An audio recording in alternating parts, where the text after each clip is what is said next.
बिस्मिल्लाहिर्रहमानिर्रहीम। अस्सलाम वालेकुम। हमारे यहाँ औरत के साथ खेला जाता है।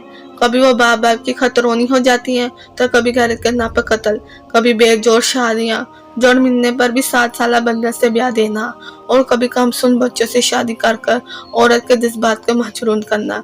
इस मर्दों के माशरे ने औरत को बर्बाद करने में कोई कसर नहीं छोड़ी, लेकिन औरत पर जुल्म यहीं तक होता है। इतना तो वो सह ही रही थी, लेकिन जो रवाज हमारे गांव में पा चुका था, उसे सुनकर तो एक औरत जीते जी ही मर जाए। वो था कुत्ते से शादी। मेरी उम्र कोई 3 साल के करीब थी जब मेरी बाई की बहुत धूमधाम से शादी की गई थी।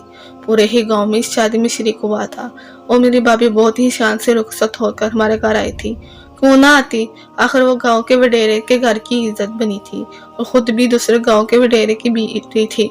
लेकिन इनकी कोई हरकत बहुत ही सी अजीब थी। जिस बात ने मुझे बहुत हैरान किया था वो ये थी कि भाभी अपने साथ जहेज में एक काले रंग का नस्ल का कुत्ता लाई थी, जो हर वक्त भाभी के साथ ही रहता था।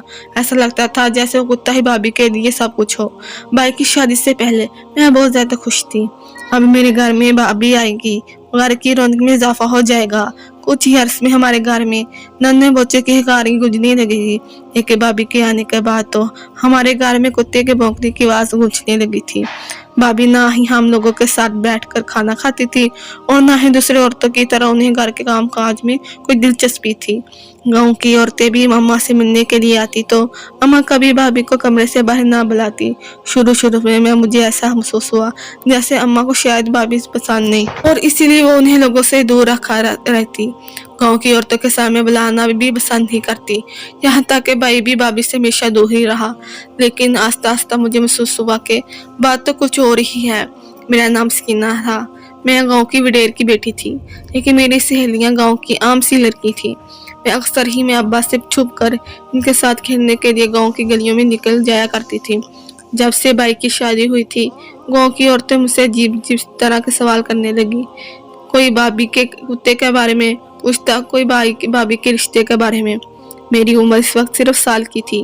मुझे इतनी समझ नहीं थी इन औरतों के सवाल करने के पीछे क्या मकसद है। मैं बहुत ही सीधी सादी थी, इसीलिए जो कोई मुझसे कुछ भी पूछता मैं सच बता देती। एक दिन अम्मा की ये बात पता चल गई। गांव की औरतें भाई और इनके कुत्ते के बारे में मुझसे पूछती हैं। अम्मा ने फौरन ही मुझे अपने कमरे में बुलाया और बुरी तरह डांटते हुए कहा कि आइंदा किसी को भी भाभी और इनके कुत्ते के बारे में कोई बात न बताना। अम्मा से डांट खाकर मैं राज कतार रोने लगी। इसमें छुपाने वाली कौन सी बात थी जो उन्होंने इस कदर गुस्सा हो गई थी। अम्मा ने मेरे गांव में निकलना बंद कर दिया था। अब इसमें सारा दिन हवेली में चक्कर आती फिरती थी। कभी भाभी के कमरे में जाने का सोचती तो ये सोचकर खौफ आता कि इनके कमरे में तो कुत्ता भी मौजूद होगा। भाभी को कुत्ते से बहुत ही मोहब्बत थी, लेकिन मुझे तो कुत्ते से बहुत ही खौफ आता था। हमारी हवेली में रात के वक्त गांव के 12 कुत्तों के भौंकने की बात आती तो खौफ के मारे मेरा बुरा हाल होता। मुझे क्या मालूम था कि आने वाले वक्त में मेरा ताल्लुक ऐसे किसी कुत्ते से जुड़ जाएगा। भाभी का कुत्ता रोमियो हर वक्त भाभी के आसपास रहता था, यहाँ तक कि भाभी के बिस्तर पर भी मौजूद होता। रात भी भाभी इस कुत्ते के साथ ही अपने कमरे में होती, जबकि वो मेरे भाई अब्बा के कमरे में ही सो जाया करता था। फिर छोटे भाई के कभी कभी कमरे में होता। मुझे इस बात पर हैरत होती कि भाभी भाई की जगह कुत्ते को अपने साथ क्यों सलाती हैं। मैं हैरान थी और मुझे इस बात की ज़्यादा समझ नहीं थी। जब मैं अकेलेपन से घबराने लगी तो मैंने भाभी के कमरे में जाना शुरू कर दिया था। भाभी का कुत्ता शायद मुझे पहचानने लगा था।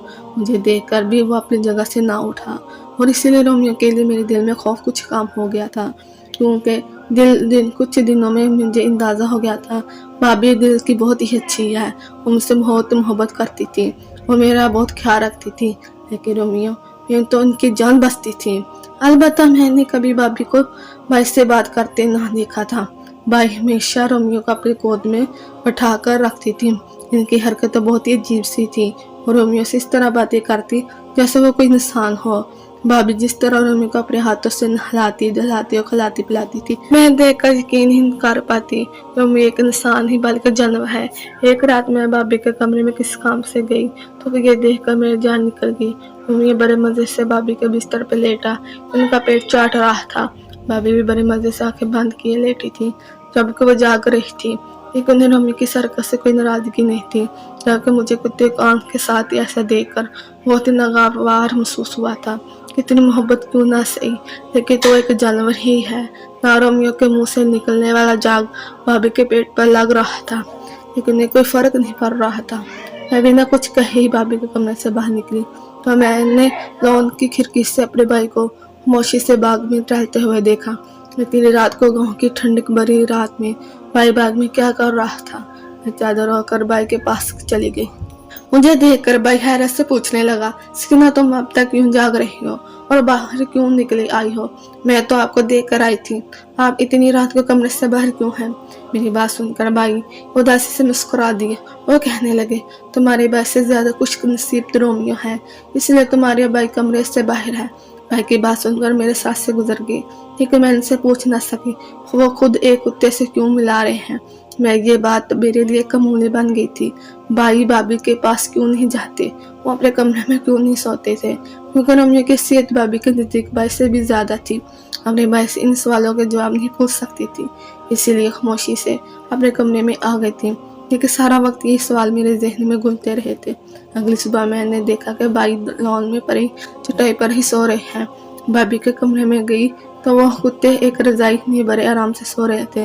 भाभी जिस तरह का लिबास पहनी हुई थी वो देखकर भी मैं शर्म से पानी पानी हो गई कि कैसे हुए कुत्ते के साथ बिस्तर पर इस तरह का लिबास पहनकर सो सकती है। इस पल में मुझे भाभी के लिए नफरत का एहसास हुआ था।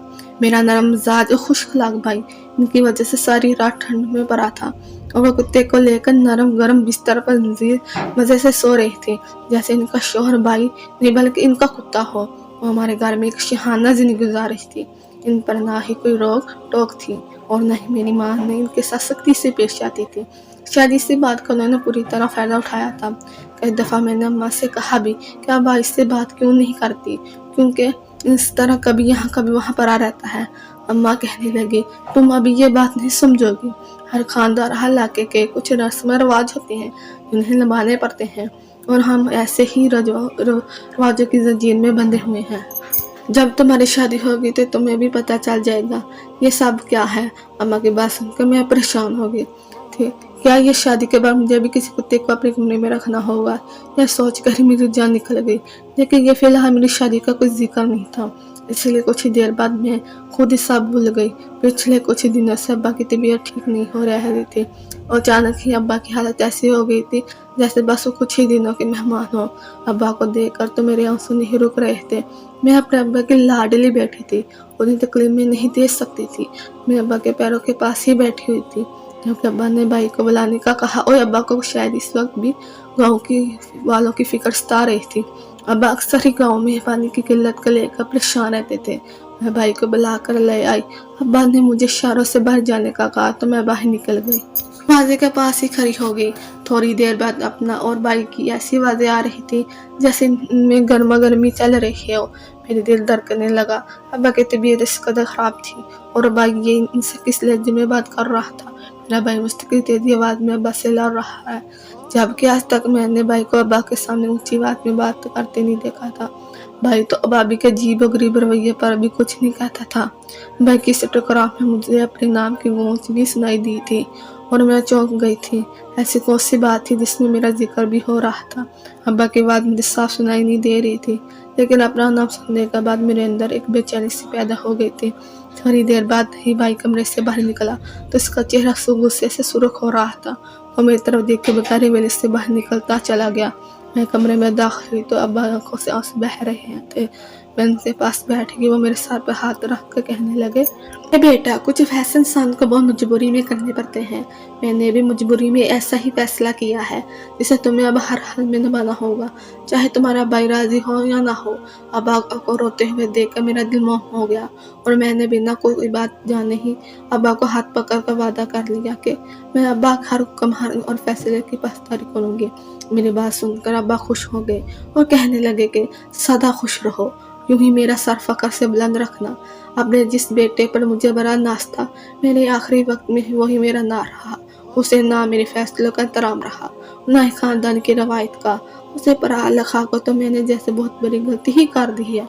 मैं ये तो नहीं जानती थी अब्बा और भाई के दरमियान किस बात को लेकर झगड़ा हुआ था, लेकिन कहीं ना कहीं इस बात की जिम्मेदार शायद मैं ही थी, क्योंकि मैंने वाज़ेह तौर पर 2 से 3 दफ़ा भाई के मुंह से अपना नाम सुन लिया था कहीं भाई भी दूसरे लोगों की तरह मुझे जायदाद से बेदखल तो नहीं करना चाहते थे।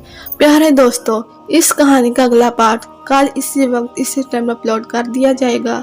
ये कहानी उन लोगों तक पहुंचेगी जो लोग देख रहे हैं। चैनल को सब्सक्राइब और वीडियो को लाइक कीजिएगा। Thank you.